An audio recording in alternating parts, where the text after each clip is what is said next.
Gracias, damas y caballeros. Gracias a todos ustedes por mantener siempre su sintonía con Estefanía Activa. El día de hoy yo tengo conmigo a una persona que aprecio muchísimo y que ustedes lo conocen, pero vamos a conocer detalles de su vida que a lo mejor usted no lo tenía en cuenta. Y comenzamos por su nombre, que es Serafín Wilfredo Bautista García. No me equivoqué, ¿verdad? Exactamente así. Y ese de Serafín, porque casi nadie sabe que ese es su primer nombre. Oye, el primero que no sabe soy yo. ¿Cómo que no? Si yo te cuento, porque en muchos lugares a veces me llaman Serafín, y yo no hago caso. No es conmigo. No.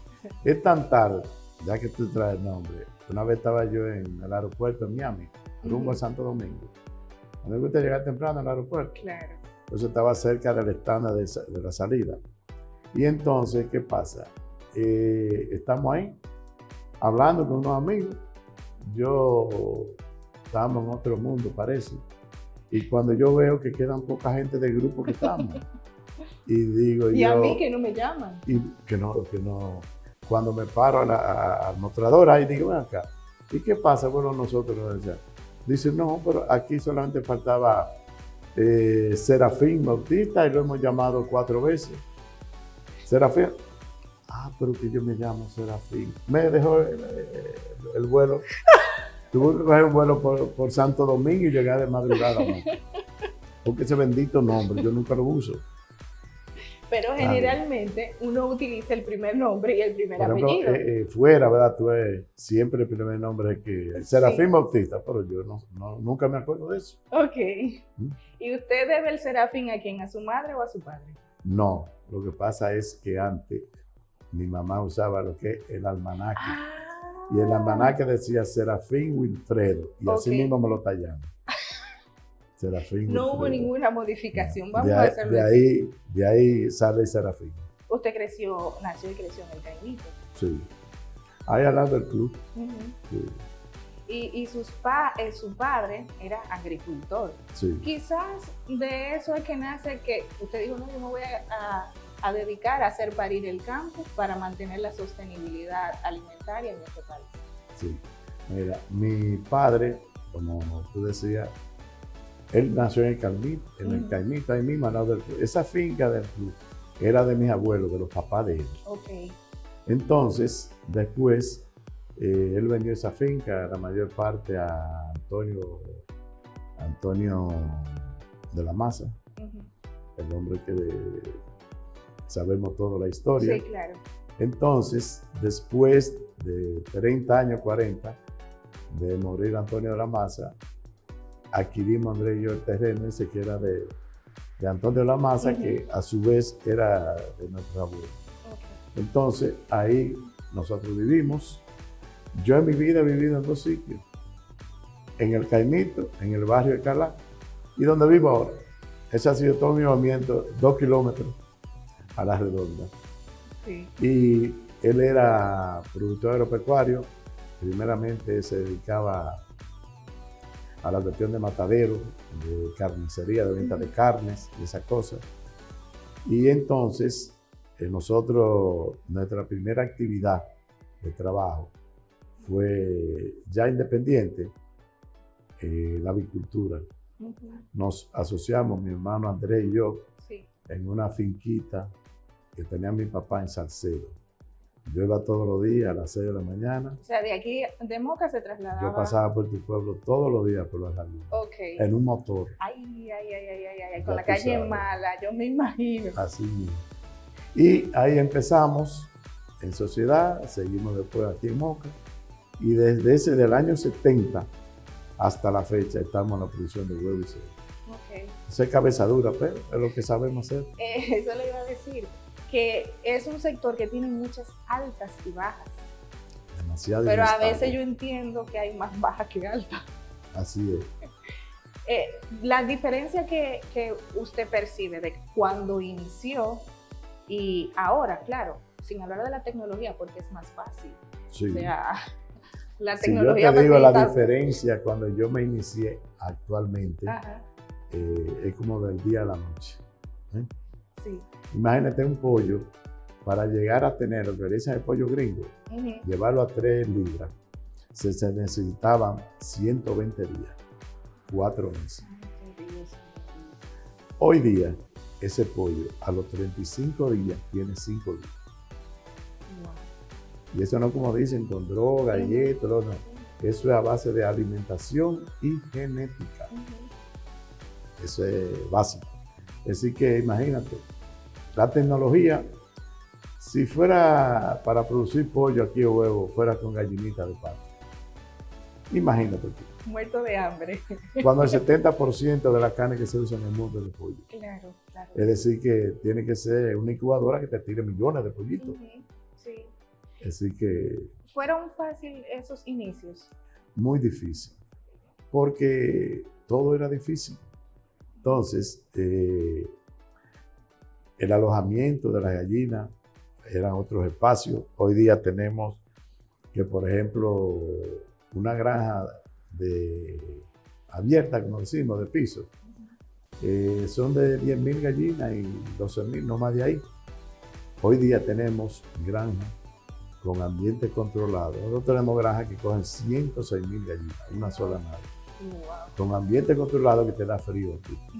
Entonces, con todas las condiciones que se con esta temperatura hay que ir a una de las granjas. Los granjeros quieren trabajar en esa nave, porque yo tengo también que son abiertas. Entonces, ¿qué pasa? En un sistema así que requiere la temperatura que requiere la gallina, porque la gallina es de temperatura caliente, sangre caliente. Entonces, si tú la adecuas a las condiciones que ella requiere, hay mucho mayor rendimiento. Sí. Entonces, el sistema de jaula te ocupa mucho menos espacio. Y entonces, y más eficiencia. Tú tienes más control de la postura, porque en un cuartito que caben 10 gallinas, no es igual que en una nave que están todas sueltas. Sí. Tú sabes, esta pone, esta no pone, y tú clasificas. Claro. Es decir, más control y hay más eficiencia y mejor producción. Al pasar los años, usted ha tenido la oportunidad de pertenecer a diferentes asociaciones. Sí.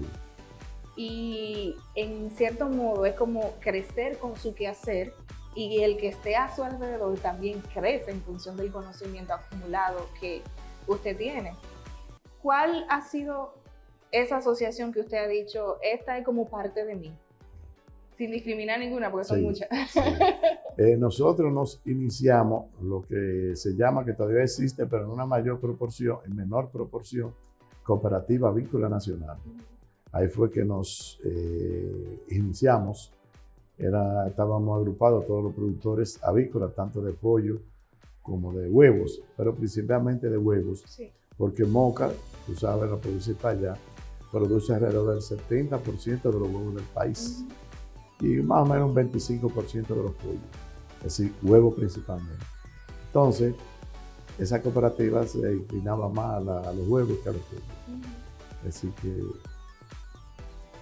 y después he pertenecido a otras asociaciones, pertenecemos también a lo que es la ADA, Asociación Dominicana de Avicultores. Esa abarca los 2 renglones, lo que es avícola, pollo y huevos. También pertenecemos a Dogranja, Asociación de Granja Porcina, que es todo el concerniente a los cerdos. Y pertenecemos a PAPE, que es lo que es la agropecuaria, porque agro es plantas y pecuaria es animal. Es decir, todo lo relacionado con la agropecuaria estamos. Y algo interesante es que nosotros en la provincia de Espaillat, digamos que podríamos decir que somos como una de las patas de la mesa en gestión alimentaria del país. Sí. Y precisamente en estos momentos que a nivel mundial se habla de la escasez de alimentos, de la crisis de alimentos, ¿cómo usted cree que nosotros como país y como provincia nos estamos planificando para enfrentar esa crisis a nivel nacional y con la oportunidad también de que otros países se beneficien de nuestra productividad? Muy interesante esa pregunta, y es bueno que el pueblo lo sepa. No porque uno sea parte del gobierno actual, siendo sincero y diciendo la verdad, a ustedes les consta que, por ejemplo, los huevos, nosotros estamos vendiendo huevos a nivel de granja hoy día $4.90. Es decir, que es un precio. Yo estaba en Estados Unidos el otro día y compré unos huevos, lo que le llaman los huevos orgánicos, que son la caballá. Una historia bien contada. De cáscara marrón. Ajá. Y los huevos salían a 37 pesos la Ajá. unidad. En docenera es un poco más caro porque en menos cantidad el envase sale más caro, pero a 37 pesos, que vendría siendo en cartones de 30, como lo vendemos nosotros, salían los huevos a 22 pesos la unidad. Y aquí están en granja 4.90, pero en el súper no están a más de 7 pesos los huevos. Los pollos, tú ves que están caros aquí porque nunca se habían puesto así. Pero si tú comparas con el área de Estados Unidos, Centroamérica y todo, es donde está más barato aquí. ¿Por qué no estamos trayendo pollo ahora de fuera? Porque sale más caro que aquí. Entonces, plátano. El gobierno tuvo que comprar muchísimos plátanos el otro día, subsidiando los plataneros. Los huevos, el gobierno a los pequeños productores de huevos le está comprando huevos a 5 pesos para ayudar al productor. Yo no he vendido porque yo tengo mi salida normal. Sí. Pero te quiero decir que aquí no se ha sentido deficiencia de alimentos. La gente siempre se queja. Claro. Pero si comparamos con el área, ¿por qué no estamos aislados? Por ejemplo, aquí el 100% de lo que utilizamos en la elaboración del alimento es de origen importado.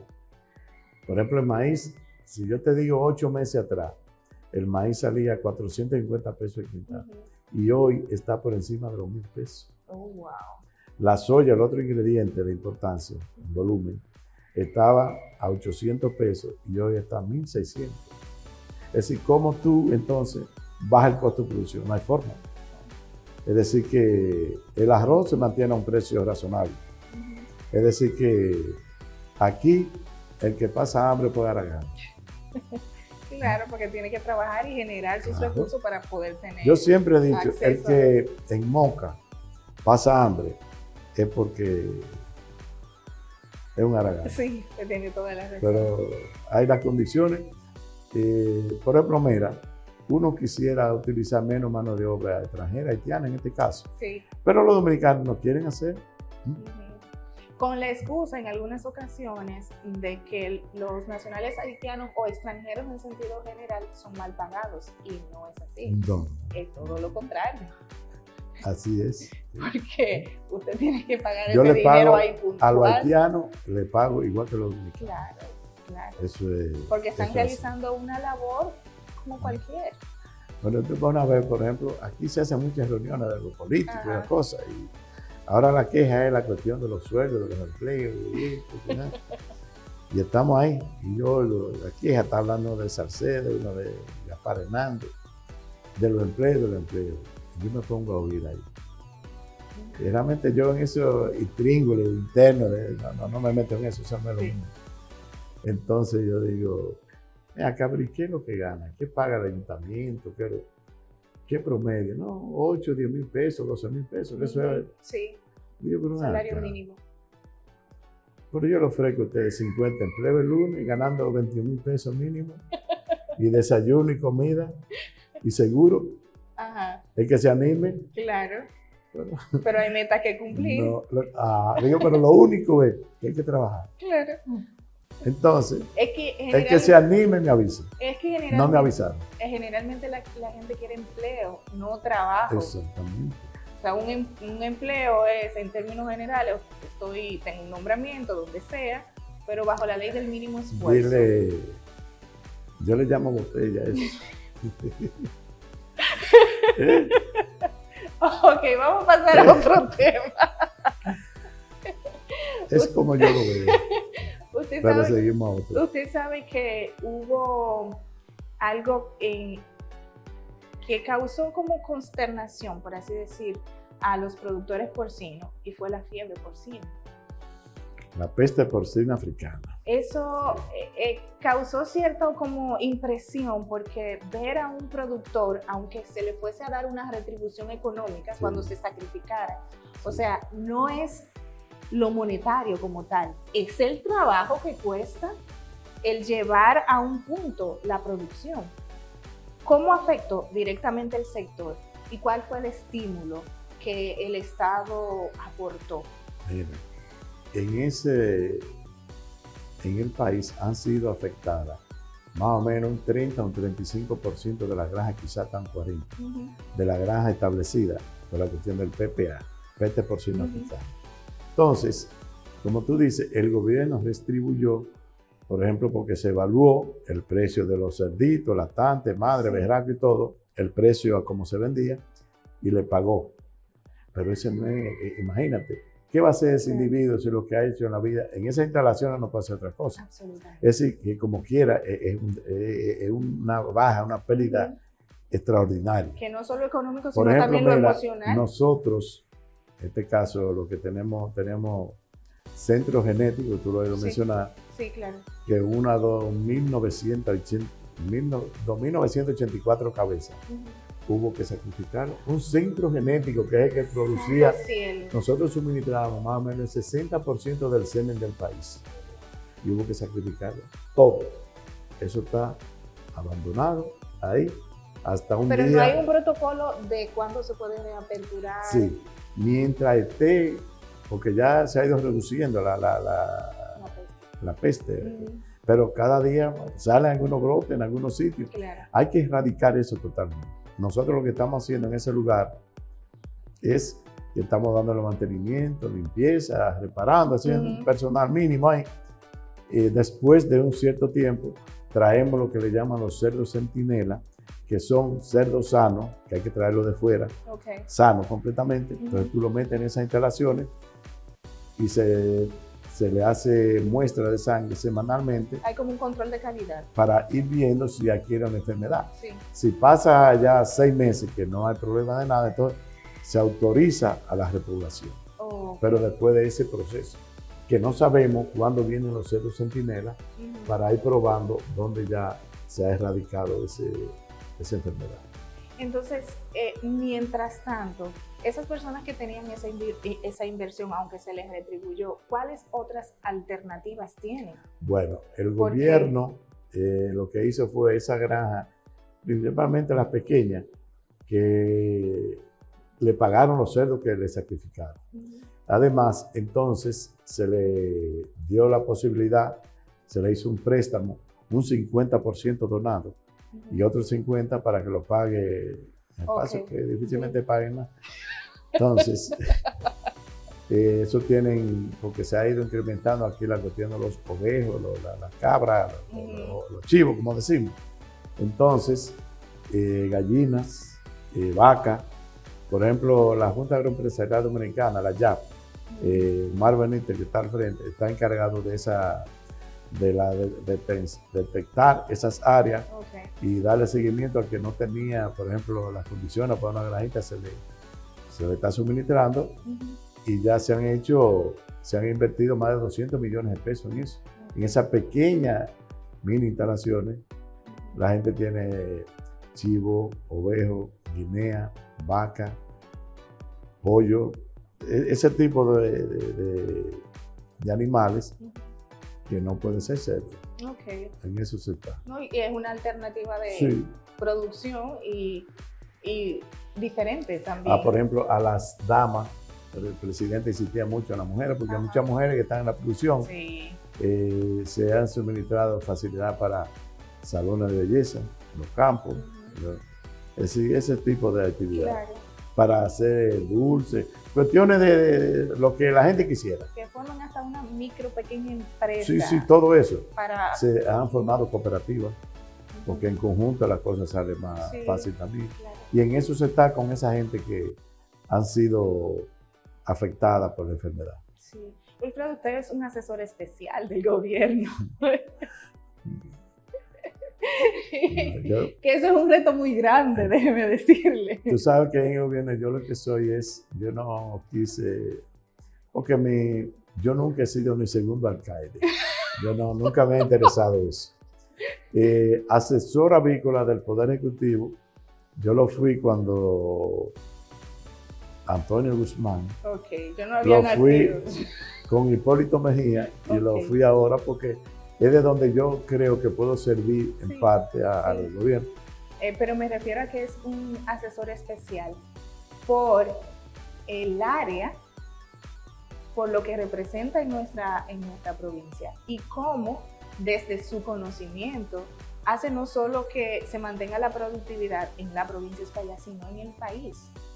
Y el tema es cómo se dan las cosas, es que usted se sienta con el grupo de personas que le acompaña, con el presidente, a indicarle por qué el huevo está caro, por qué no, por qué el pollo subió, por qué no subió, cuál es la estrategia a utilizar para mantener los precios. O sea, es una responsabilidad grande. No, como mira, este presidente, que él me dice, pero tú no lees los WhatsApp, pero digo, no, lo que pasa es, usted sabe, yo no soy sereno, porque usted le escribe a uno a las 12, a las 1 de la mañana. ¿Y cuándo es que duerme? No, siempre no duerme. ¿Cuándo es que Es duerme? de que se acuesta a las 2. Ay, santo Dios bendito. Esa es la hora de él. ¿Y qué vamos a hacer con estos pollos? Digo, presidente, yo le he dicho, estamos incubando más huevos, se están importando huevos frescos. Yo semanalmente le informo todo cómo va eso. Okay. Pero eso toma su tiempo. Digo, mire, los huevos en la incubadora, eso no lo varía nadie, 21 días, como una gallina. ¿Es Y su 40 proceso? días para estar ya en 60 días. Uh-huh. Digo, esperemos unos días más, que eso se va a normalizar. Claro. Yo le decía de los huevos, y mira los huevos, usted ha tenido que comprar huevos, como han bajado de precio. Es decir, lo de los pollos, eso viene, eso va bajando, sí, claro. Pero requiere un tiempo, porque es que al faltar, eso te decía ahorita, no te dije, un 30, un 35, hasta quizá un 40% de los cerdos, ese consumo de cerdos se fue a los pollos. Exacto. Aquí estamos produciendo 19 y 20 millones de pollos al mes, y no lo comemos. Entonces, eso es parte de la demanda que había en el cerdo, se fue al pollo. Claro. Algo de lo que a mí me gusta bastante de usted es que trabaja en familia. Y por ejemplo en su empresa, prácticamente todos los muchachos colaboran con usted. ¿Cómo se dio eso? De que ustedes miren, yo quiero que ustedes se formen para que ustedes colaboren conmigo a seguir impulsando los proyectos en el que yo me desenvuelvo. Sí. ¿O fue de manera natural? No, lo que pasa es que generalmente, tú ves cuando un médico, su profesión es medicina, los hijos estudian medicina y siguen más o menos la misma ruta. Ah. Entonces, yo desde antes de ellos nacer, ya yo estaba en la producción, porque yo empecé antes de los 20 años a esta actividad. Entonces, ellos han visto que yo siempre he estado en eso. Lo más indicado es que porque ellos son los que le van a dar continuidad a eso. Claro. Y yo siempre le digo a ellos, ya eso es una pequeña empresa que está hecha. Si ustedes le dan la importancia y el tiempo que requiere, ustedes pueden vivir de eso. Sí. Pero tienen que irse adecuando y irse acoplando, irse dedicándole el tiempo necesario para que esto funcione. Y entonces, allá tenemos 3 hijos que están en eso, y las otras 2, también una Wildre, va a Biogenetic, porque como ella es contadora, y está al tanto de eso, igual que en la loma, en los cerdos. Así que el 80% está acoplado y eso en el negocio. Eso da cierta satisfacción, porque usted está impulsando su profesión, pero también está como pasando la antorcha, en cierto modo, para que ellos se empoderen de lo que ha sido su vida. Yo quiero que ellos sean más activos. Pero lo que pasa, como mientras el burro está ahí, hay que seguimos, pero ellos van a su ritmo. No me quejo, ellos están así, se han acoplado, se han ido adecuando al tiempo. Sí, hay dentro de todas las actividades a las que usted se dedica, si hay una que es la como que le causa mayor satisfacción. Por ejemplo, ahorita estábamos viendo las imágenes de los plátanos. Sí. Tiene sus granjas de cerdo, los huevos, los pollos. ¿Cuál es la que usted más le inspira? Y usted dice, no, yo puedo pasar 10 años hablando de esto, porque es mi pasión. Sí, todos tenemos una pasión, ¿verdad? Eso. Pero a mí lo que me satisface, me apasiona y disfruto, como diríamos, es en la producción avícola. Específicamente en lo que estoy de los huevos. Okay. La granja porque el manejar animales es mejor que manejar gente. Mira, Sí, oye, tiene razón. si tú pasas por la mañana, cuando tú entraste, tuviste que hay una vaca. ¿Verdad? Sí, Ese señor, esos son casi 200 animales que hay ahí. ok. Cuando lo van a trancar, porque solamente 3 horas comen pasto en el día, después se trancan, está burlado y se le echa alimento. Santana, el viejo que está aquí, que lo atiende, él va y le dice, ven, ven, y vienen todos detrás de él, y van todos y se trancan allí. Coge un grupo de gente a ver si no se te va uno por allí, otro por allí, y tú no lo controlas. Usted le dice aquí y Ah. no, por llevarle la contraria, se va por Y el otro ellos lado. van así en fila hasta allá. Eso tú no lo ves en la gente. Ay, no. ¿Cómo tú vas a domar a la gente? Entonces, yo hallo que es más fácil manejar animales que gente. Sí, y algo Yo felicito a los políticos que les gusta eso, porque eso no es fácil. yo creo que por eso es que los políticos viven menos, porque cogen tanto pique callado que no lo pueden como exteriorizar. Mira, hablábamos de eso esta semana y decíamos, mira, aquí, estaba muy chiquita cuando eso, Jacob Magluta murió de cáncer en el estómago. Ujú. Peña Gómez, Sí, Atuey de Can, yo no sé, muchísima gente de esa, porque eso es una presión fuerte. demasiado. ¿Eh? Un estrés. Y a veces usted por quererle decir No, algo no, de no. compuesto a alguien Y y usted se como- muerde Y ahí. como quiera la gente está inconforme. De todo. Eso es así. De todos modos. Esa es la naturaleza como del ser humano. Por eso, cuando uno logra estar cerca de personas y de familia como la suya, que todos tenemos nuestros defectos, nuestras altas Claro, y bajas y demás, pero como que se fortalecen una con otra, eso hay que atesorarlo. Porque el entorno, a veces yo percibo que va de mal en peor en materia de valores y ética. Lo que antes usted consideraba que era sorprendente, que un hijo respondiéndole a un padre, pero le daban ese de atrás para adelante. No. Yo qué sé. Yo me crié con mis abuelos y a mí solo me tenían que mirar y ya yo sabía lo que me Claro. estaban diciendo. Ya tú sabes lo que tenía que hacer. O sea, no, y si me daban mi pela, eso era esperarla ahí, los tallazos, todo lo que me querían dar. Si salía corriendo, después era peor. Peor. A mí me llegaron a dar pela levantándome de la cama, yo durmiendo ya. Pero usted era muy Para que no carpetoso. se me juntara al otro día otra. Oye, que antes por cualquier muchacho, imagínate, desobediencia, que yo entendiera. Era así. Y que te Pero fuiste y yo no dijiste agradezco nada. esa formación Sí, de disciplina claro que que tuve. sí, claro Así que sí. que ahora que uno dice algo, un papá dice algo, y dicen, papi, no es así, es así.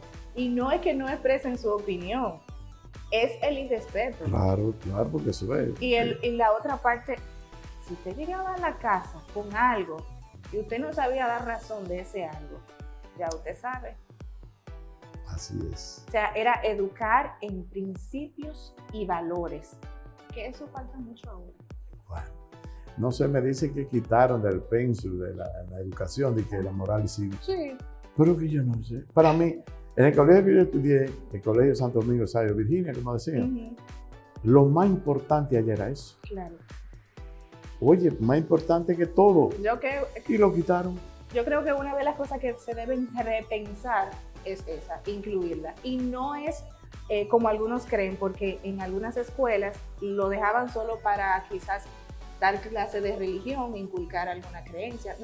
No es eso. Es principios y valores éticos y morales que le muestren cómo comportarse. Pero además hay que ver la música como es hoy día, esa cuestión, cómo se ha perdido eso. Bastante.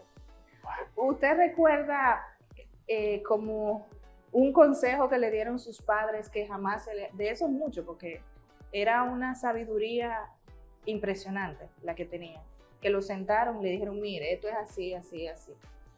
No, y que usted se quedó con eso grabado para toda la vida. No, mi papá siempre decía que para usted darle vergüenza a algo, tiene que tener, si usted no tiene, no le va a dar. Si usted no tiene el principio, no, eso no le importa. Vamos a una pausa.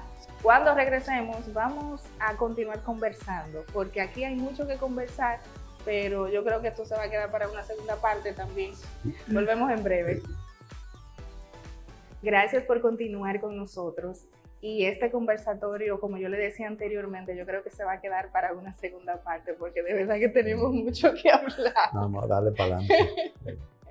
Yo recuerdo que cuando se hablaba de agricultura, de producción, siempre existía como ese estigma de que el que se dedicaba a hacer parir el campo nunca iba a echar para adelante, porque no habían oportunidades. Yo me crié en el campo y de verdad que se pasaba mucho trabajo los pequeños productores para sacar los productos del campo. Cuando llovía, ya usted se imagina, en esa loma que ni el burro ni el caballo podían sacarlo. Pero usted es una muestra de que no es así. Mira, pero realmente es como tú dices. Ese era lo normal, la creencia. El hombre del campo, imagínate, un campesino viejo, nunca se le daba importancia. Sí. Eso nunca fue más de ahí. El del campo era del campo, se quedaba.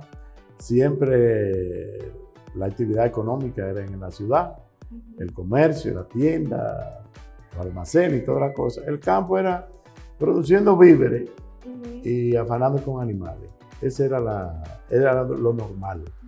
Pero después que se fue evaluando y viendo la importancia que tiene el campo, entonces cuando se empezó ya a trabajar en el campo a nivel empresarial, a producir en cantidades, porque antes sembrando yuquita, platanito, esas pequeñas explotaciones agrícolas, pero en cuanto a la pecuaria, en los descendientes animales, eso le dio mucha importancia. Sí. Es decir, ya tú ves que se hacen en la pecuaria inversiones millonarias, Bastante. más que en la ciudad. Entonces, de ahí y la demanda de alimentos, que ya no se podía con gallinita poniendo huevos. Imagínate, anteriormente, tú eres oriunda del campo. Sí, de la laguna de Cantarrana. De Cantarrana. Ajá. Mira, una gallina es todavía, pone 10 o 12 huevos y se encrueca y se echa y no sigue poniendo. Ahí quedó. Esta gallina que tenemos nosotros hoy día es una máquina, porque te produce 380 huevos. ¡Wow! Sin ponerse crueca ni nada de eso, sino porque no tiene gallo, tú ves, es para producir huevos. La que produce un huevo fuerte tiene que tener gallo. Sí. Pero esa gallina que tenemos te tira 380 huevos. No es igual que una que tira 10 o 12. No, para nada. Entonces, ahí, lo que te decía originalmente, en esas grandes producciones, si no fuera por eso, ¿de qué se alimentara el pueblo? Claro. Igual que, por ejemplo, cerdo. Antes una cerda te paría 7 y 8 máximo. Hoy día te para 14 y 15. Es decir que Y el trabajo cantidades. en ese campo de... Por ejemplo, en la fertilidad, los cerdos, había que tener berraco para cada... arriba y para abajo. Tú lo llegaste a ver. Pero imagínate. Entonces, hoy día, nosotros, una cerda no ve un berraco. Esos berracos lo tenemos en un sitio, nosotros tenemos 300 y pico de berracos y se ordeñan cada 3 días. Se les trae el semen y de una inseminación se preñan 40 puestos. Imagínese. Eso nos lleva a nosotros que podemos comprar berracos de calidad, de raza, para incrementar la genética y hay más productividad. Es decir, todas esas cosas, ya una granja a nivel empresarial, toda la inseminación es sistema artificial, Claro. que es que uno le trae el semen al berraco, lo lleva al microscópico y te dice, este da para 40, este da para 30. Y entonces hay mucho más eficiencia, un gran ahorro y mejor genética. Y ahí está el otro tema también de promover las políticas públicas que impulsen el sector. Porque como estábamos hablando anteriormente, era con un berraco para arriba y para abajo, que fulano tiene uno bueno, el berencejo tiene uno bueno. Pero mira, pues tú sabes, sí. Claro, porque le digo, soy Así del mismo campo. Sí. Y ese pobre berraco para arriba y Prestándole un para abajo, barraco. dígame usted. Con un lazo le llevaban. Sí, y a veces con una ramita de piñón se hacía mucho calor para Exactamente. Entonces, ahora el entrenar también a los productores de las nuevas tecnologías, de las oportunidades que tienen, es una óptica diferente. No, imagínate, hay una orientación, por ejemplo, el Estado tiene muchos veterinarios, agrónomos que están asesorando en el campo, por la eficiencia, porque el que no se eficientice se va quedando atrás. Por ejemplo, lo que le pare una celda 7 u 8 no es igual a lo que nos paren 14 y 15. Claro. Entonces, el que le pare 14 y 15 aguanta más que el otro. Entonces, eso ha ido llevando a la gente que tiene que buscar alternativas. Claro que sí. Entonces, por eso en el campo ya, la economía del campo es muy, muy importante. Sí. Porque que se produce en grandes escalas y con mayor eficiencia. Esa es otra cosa que debemos incentivar, que la gente se quede en el campo. Porque es que migran, y lo digo por experiencia, donde yo nací y crecí, era un pobladito, y ahora si quedan 4 casas, es mucha. Vienen a la ciudad, van todos a un mismo lugar. Esos cordones de miseria, sí, a la orilla de los ríos. Ese es el problema. Yo a veces paso por ahí, por Juan Lupito y eso sí. Señores, esa gente fabrica esa casa sabiendo que se van a ir. Claro. Pero las autoridades son peores que la gente. Y viene una crecida del río, se llevó todas las casitas y hay que ir a auxiliarlo, que la nevera es una carga económica. Mientras que si tú incentivas en el campo que produzcan, allá, correcto, darle la facilidad y condiciones. Sí, claro que sí. Porque al final yo recuerdo que cuando iban familiares míos de la ciudad al campo, aunque no habían grandes terrenos ni mucho menos, los productos del campo lo traían a la ciudad. Entonces, eso es un indicativo, o sea, viéndolo así de manera artesanal, de la importancia que es el mantener la gente en el campo, entrenarla, darle las herramientas para poder mantener la sostenibilidad alimentaria en el país. Y yo creo que se puede. Tenemos que, y yo siempre insisto, los terrenos, por ejemplo, agrícolas, llenándolos de casas. Por ejemplo, ahí en La Manzana, ahí. Eso lo están ripiando todo para hacer solar y cosas de esas. Eso. Me dicen a mí, pero ven acá, pero usted que tiene más tierra aquí, y usted no quiere que la organice. Digo, no, pues yo no pienso en mí. ¿Y después qué vamos a comer? Y después, concreto. Los nietos, los abuelos, los bisnietos. Porque es que uno no puede pensar en uno. Claro. No, pues yo si la organizo, yo la vendo. Pero digo, yo no pienso así. Bueno, es que ese es su parte. Ya yo estoy rodeado de urbanizaciones, imagínate. He tenido que comprar terreno ahí sin necesidad, porque tengo la reproductora que tú viste ahí, la nave. Porque si le ponen una urbanización, después todo hiede y nada huele. Entonces tengo que desbaratarla. Claro. No, pero usted estaba primero ahí. No, aunque tú estés primero, hay problemas. Eso es así. Bueno, yo agradezco muchísimo el que usted nos haya recibido, que para nosotros es un honor. Nos haya regalado este tiempo, porque nosotros nos dedicamos en promover mediante Stephanie Activa lo bueno, lo que hacemos bien en este país y en la provincia. Porque estamos cansados de escuchar y de hablar de problemas y de dificultades. Usted enciende la radio, la televisión, viene la familia, el amigo, el empleado y le habla de problemas. Pero aquí estamos trabajando mucho, mucho, y con buenos resultados. Eso también la gente debe saberlo. Y entender que debemos trabajar para conseguir las cosas. Imagínate, nosotros empezamos, te decía al principio, en el año 1970, tenemos 52 años en esto. Claro. Yo tengo empleados que tienen 50 años conmigo, pues ellos no se van, quedan ahí. Tengo 300 o 400 empleados que viven conmigo, vivimos de la empresa que tenemos, sí. Y yo creo que eso es importante. Yo siempre he dicho que no es ambición, que yo produzca 400,000 huevos, por decir un número, y me como 2 o 3. Nosotros lo come el mundo, igual que en los cerdos y eso.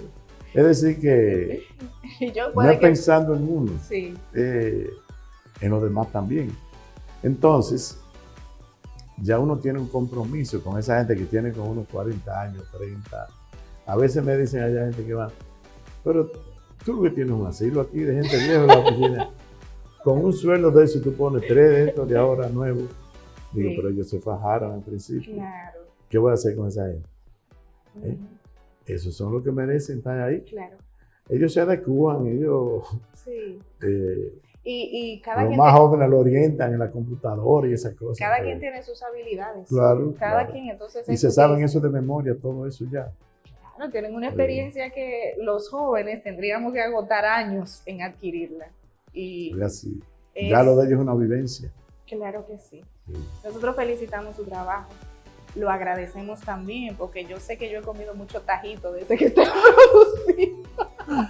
Bueno, ya tú sabes. Y sobre todo porque es un sostén para nuestra provincia y hace que la provincia en materia de productividad esté en alto y así queremos mantenerla.